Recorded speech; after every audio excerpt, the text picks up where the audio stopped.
और फिर हम क्या कहते हैं, सारा विश्व हमारा कुटुंब है, एक ही परिवार है। ये झूठ हमने खामखा अपने लोगों को इस आदर्शवाद में रखा है कि न वो कभी जिंदगी में आदर्शवाद होगा, लेकिन इसकी सनक में सदियों से आप गुलाम बने रहेंगे। नहीं नहीं, पूरा विश्व हमारा है, पूरा विश्व हमारा है। पाकिस्तान बन गया, बांग्लादेश बन गया, अफगानिस्तान चला गया, इंडोनेशिया चला गया, ईरान चला गया, हमको कोई नहीं, पूरा विश्व हमारा है। कोई मान नहीं रहा आपकी बात को, कहीं आपको छोड़ा नहीं जा रहा, यहां पर आप रह नहीं पा रहे, संविधान में आपके दखल हो गई है, संसद की बात देश मानने को थे, लेकिन पूरा विश्व हमारा है, पूरा विश्व। ये विश्व कुटुंबम का नारा देखने सुनने में बहुत अच्छा लगता है, कुछ चीजें स्लोगन की तरह होती हैं, लेकिन जमीन पे उसका कोई मतलब नहीं होता। अगर पूरा विश्व आपका है तो दुनिया में आप क्यों पीटे जा रहे हैं? दुनिया भर आपके लोग क्यों आपके खिलाफ हैं? फिर तो आपको दुनिया का सबसे पावरफुल देश होना चाहिए था। कमजोर आदमी शांति की ज्यादा बात करता है, क्योंकि उसके पास कोई रास्ता नहीं होता। मजबूत आदमी तय करता है कब शांति होनी चाहिए और कब शांति नहीं होनी चाहिए। मजबूत आदमी अपनी शक्ति का प्रदर्शन करता है, और जब शक्ति का प्रदर्शन होता है तो शांति स्थापित हो जाती है। शांति को भंग करने वालों को पता है कि अगर हमने शांति भंग की तो यह शक्ति का प्रदर्शन ऐसा करेगा कि हमारी नस्लें याद करेंगी कि हमने शांति भंग करने की कोशिश की। लेकिन हमारे हाथ में कुछ नहीं है, एक डंडा भी नहीं है, और हम कहते हैं हम शांति चाहते हैं। कौन पूछ रहा है आपको? कहां की शांति, कैसी शांति? इसलिए जो आपने विषय रखा है उसमें मेरे लिए जो सबसे महत्वपूर्ण बात यह है कि मैं राज्य को यानी देश और नेशन को अलग करता हूं। राज्य सरकार है, न्याय व्यवस्था है, संसद है, पुलिस है, यूजीसी है, विश्वविद्यालय, ये सब राज्य के हिस्से हैं। हम इस राज्य के हिस्सों को ही राष्ट्र समझ बैठे हैं। इसलिए हमारी बीमारी यह है कि हम कभी भी राष्ट्र की बात नहीं करते,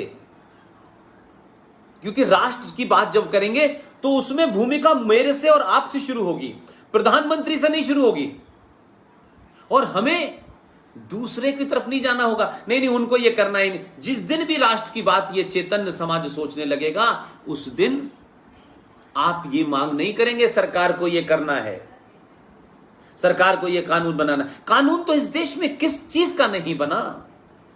क्या कानून से रुक रहा है? जिस देश में 40-50 करोड़ लोग सुबह से लेकर शाम तक 5 वक्त भोंपू बजा करके अल्लाह से यह कहते हो कि हमें अल्लाह का पैगाम जमीन पे उतारना है, उनसे आप उम्मीद करते हैं? उस देश में आप उम्मीद करते हैं कि इस देश में शांति आ जाएगी? 57 देश बना रखे हैं अपने, उसमें शांति नहीं है, क्योंकि वही असली इस्लाम है, वही कुरान है। लेकिन यहां आपको कुछ प्राप्त करना है, अपने एजेंडे को लागू करना है। तो कैसे उस समाज में हम अपने एजेंडे को लागू करें? कैसे इस समाज से हम गिनती में कमजोर हैं, व्यवस्था में कमजोर हैं? तो सरकारों को ब्लैकमेल करो, व्यवस्था को ब्लैकमेल करो, और कैसे समाज में डर पैदा करो। लिहाजा किया क्या आपने कि इस दरमियान में तमाम सारी ऐसी चीज की आपने जिससे यह महसूस होता है कि आपने पिछले इतने सालों से यह नहीं पहचाना कि आखिर सनातन के दुश्मन हैं कौन और क्या कारण है उनकी दुश्मनी का। उनकी दुश्मनी का कारण यह है कि क्रिमिनल एंटरप्राइजेस 1400 साल पहले टेंट में पैदा हुआ। पूरी दुनिया में उस मजहब की किताब को आगे रखकर उसके बारे में झूठ और पाखंड फैला करके दुनिया में आपने नरसंहार किए और ये कहते रहे कि नहीं, Islam is a religion of peace, ये तो शांति का धर्म मजहब है। और ये कहते कहते पूरी दुनिया के अंदर आग लगाई हुई है। 57 देश जहां कोई दूसरे मजहब का आदमी नहीं है, वहां भी यह हाल है। आपने इस किस्म की खबरें देखी होंगी, और जो खबरें मेरे पास ऐसी आती हैं जिससे मैं समझता हूं कि सनातन के लोग समझ पाएं, वो अपने फेसबुक पेज पुष्पेन कुलश्रेष्ठ पे मैं डालता हूं। 4 अगस्त को लेबनान की राजधानी बेरूत के अंदर कितना भयानक विस्फोट हुआ है। यह रामलाल श्यामलाल ने किया है, यह सनातन के लोगों ने किया है, ये वही कर रहे हैं जो किताब में लिखा है। लेकिन आप क्या कहते हैं?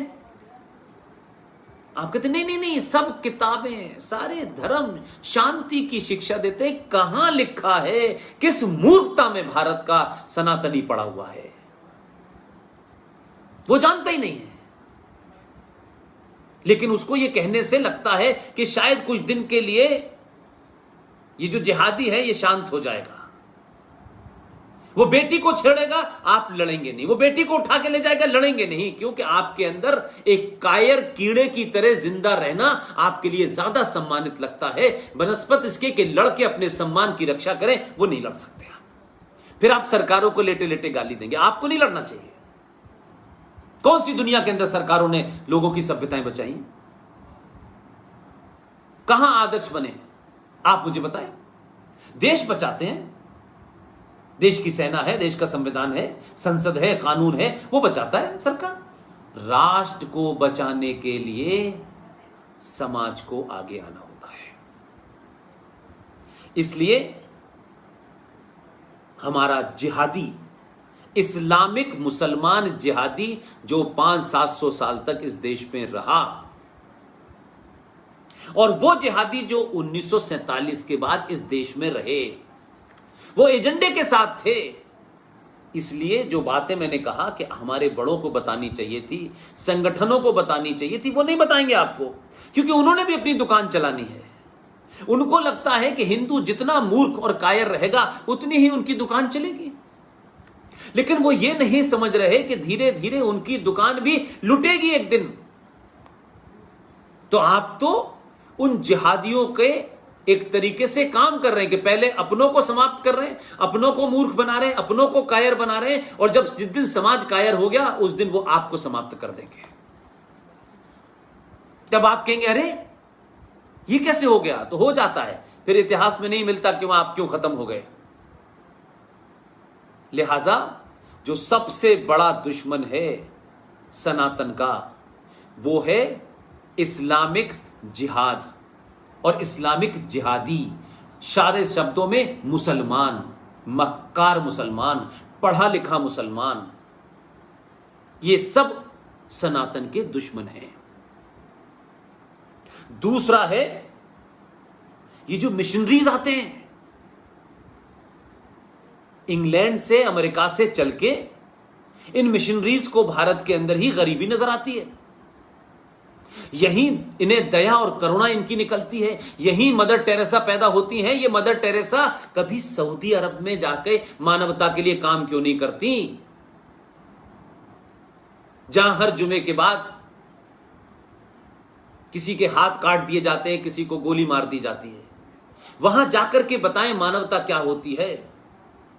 जहां शरिया लागू है वहां बताएं कि औरत को जमीन में गाड़ करके पूरे लोग पत्थर मारते हैं। वहां नहीं जाते। लेकिन क्योंकि इन मिशनरीज का एजेंडा है कन्वर्जन,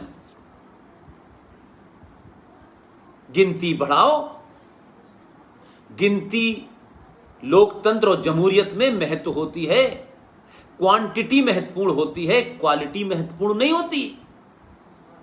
और फिर सरकारें बदलो, और फिर सरकार बदलने के बाद सुप्रीम कोर्ट के 5 जजों का ऑर्डर शाहबानों पे आए, उसे संसद में बदलवा दो।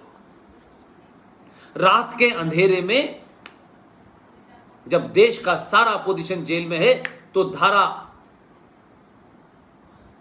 हमारे जो संविधान में 42वां संशोधन हुआ, तो आपने रातों रात 1976 में भारत के संविधान के प्रियम्बल में, जिसमें कभी बदलाव नहीं हो सकता, किसी दुनिया के प्रियम्बल में बदलाव नहीं हो सकता, संविधानों में बदलाव हो सकता है, उसमें अमेंडमेंट होते हैं, लेकिन आपने बदल दिया, सेक्युलरिज्म और सोशलिज्म डाल दिया। और सेकुलर भी डाला और मुस्लिम पर्सनल लॉ बोर्ड को कानूनी मान्यता भी दे दी। और अल्पसंख्यक आयोग के नाम पे हजारों खरबों रुपया जो हम आप टैक्स से भरते हैं वो मुसलमानों को पढ़ाने और उनकी जिहादी फैक्ट्रियां जो मदरसे हैं उसमें भी जा रहा है।